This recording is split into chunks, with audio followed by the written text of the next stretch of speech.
Un día como hoy, 6 de diciembre del 14, Zapata y Villa entran a la Ciudad de México y desfilan por las principales calles. Oye, 50,000 hombres que empezaron a avanzar por Paseo de la Reforma. Primero un pelotón de caballería compuesto por la División del Norte y el Ejército Libertador del Sur. Enseguida, a caballo, Villa y Zapata.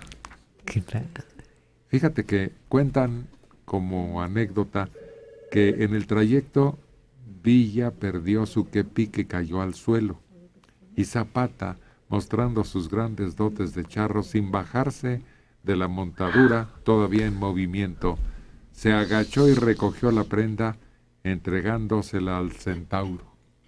¡Ay, qué espectáculo!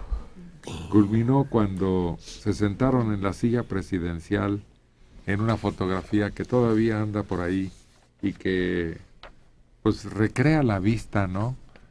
Por el momento aquel en el que supuestamente llegan a tomar Palacio Nacional. Sí, que era el momento de triunfo, porque los convencionistas iban a gobernar el país. Lo que todo salió mal al final. Obregón había ido al Panteón Francés a rendir honores a Madero. Bueno, pues también Villa y lloró amargamente frente a la tumba del apóstol de la democracia, siendo realmente sincero su cariño hacia don Panchito. Y cambió el nombre de Plateros por el de Francisco I. Madero y dijo, a quien se atreva a quitar esta denominación a esta calle, lo mato. Y a la fecha. Así se le quedó. Y a la fecha ahí está. Bueno, Vasconcelos decía, la permanencia de Villa en la capital acarreaba desprestigio y escándalo. Sus oficiales se presentaban en los restaurantes más concurridos, bebían, comían y firmaban vales en vez de pagar, por lo que nosotros, cuando ahorrábamos en un mes, Villa y su gente lo gastaban en una noche.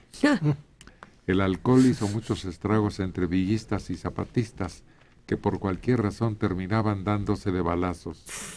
Hubo casos en que generales de ambos bandos intercambiaban hombres con alguna cuenta pendiente dentro de sus filas y los fusilaban sin miramientos. Ni Villa ni Zapata respetaron la autoridad del presidente Eulalio Gutiérrez y, por ejemplo, Vasconcelos mismo estuvo a punto de perder la vida al proteger la propiedad conocida como el Molino de las Rosas, porque pertenecía a un hijo de Porfirio Díaz. Las fotografías son extraordinarias de ver con sus atuendos normales en que se desempeñaban en esa revolución. Sí, creo que fue en esta ocasión cuando don Mariano Granados, que se quedó, no se quiso ir con Huerta, y había dicho, la bala que mate a Madero salvará a México. Entonces se le ocurrió quedarse, pues se lo llevaron así en vilo al paredón, rata. Y ahí mero. Esa fecha está marcada en una cantina de la capital, porque Villa, en cierto momento, echándose sus habladas, porque realmente él no tomaba, saca la pistola y dispara. Cantina La Ópera, en bar Cantina La Ópera. ¿Y es cierto que el balazo está ahí?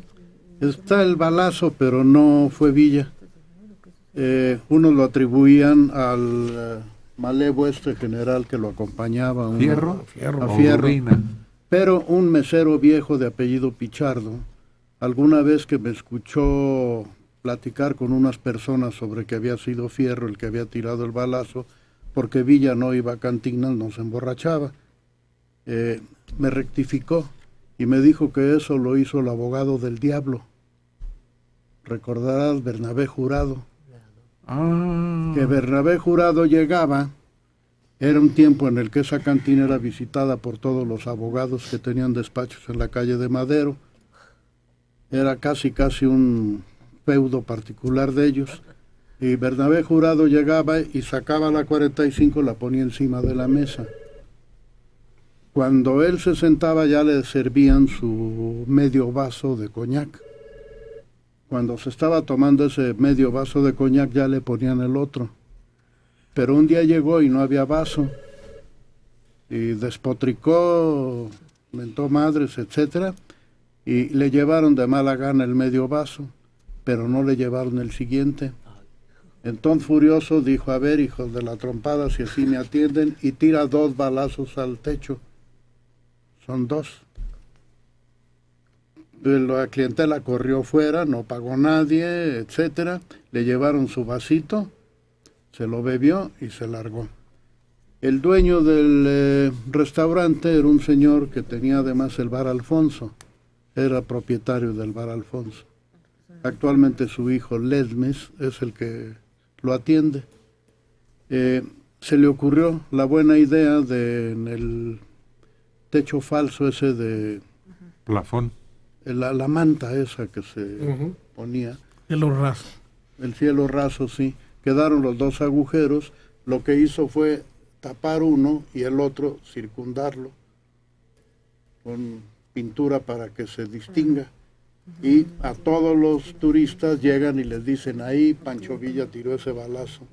Y luego tienen un reportaje, que no sé si lo pagaron o el reportero fue demasiado inocente, del Universal. Es una plana completa hablando del balazo que tiró Pancho Villa en la ópera. Pues ese abogado era abogánster. Uy. Bernabé Jurado es el abogado más famoso y más lleno de mañas y Marrullero. triquiñuelas Más temible. que haya oficiado en este país. A ver. Aquí está una versión acerca del balazo de Pancho Villa en la ópera, pero corresponde a Francisco Liguori. Fíjate que este epigramista se dice que vivió sus últimos años secuestrado en su propia casa por su chofer y una sirvienta muy ambiciosos. Bueno, pues que Francisco contó la verdadera historia del falso balazo de Pancho Villa en la ópera. No nació cantina, sino pastelería, y tampoco se encuentra en sus orígenes en la esquina de 5 de Mayo y Filomeno Mata, sino en la esquina de la otrora San Juan de Letrán y Madero, en donde está la Latinoamericana, o sea, en la parte poniente de lo que fuera Convento de San Francisco, antes de la llegada de los españoles, el zoológico de Moctezuma II. Bueno, pues el caso es que para finales del siglo XIX y principios del XX, la ópera con su barra, traída de Nueva Orleans, Estados Unidos, sus gabinetes de nogal y terciopelo, sus espejos biselados, tapicería árabe y altos ventanales, fue uno de los favoritos de la afrancesada sociedad del Porfiriato. Después de la Revolución, varios grupos armados, no zapatistas y villistas, sino grupos, bebieron y comieron ahí mismo, y con el país de nuevo en calma, volvió a ser sitio de reunión de políticos, artistas, toreros y demás.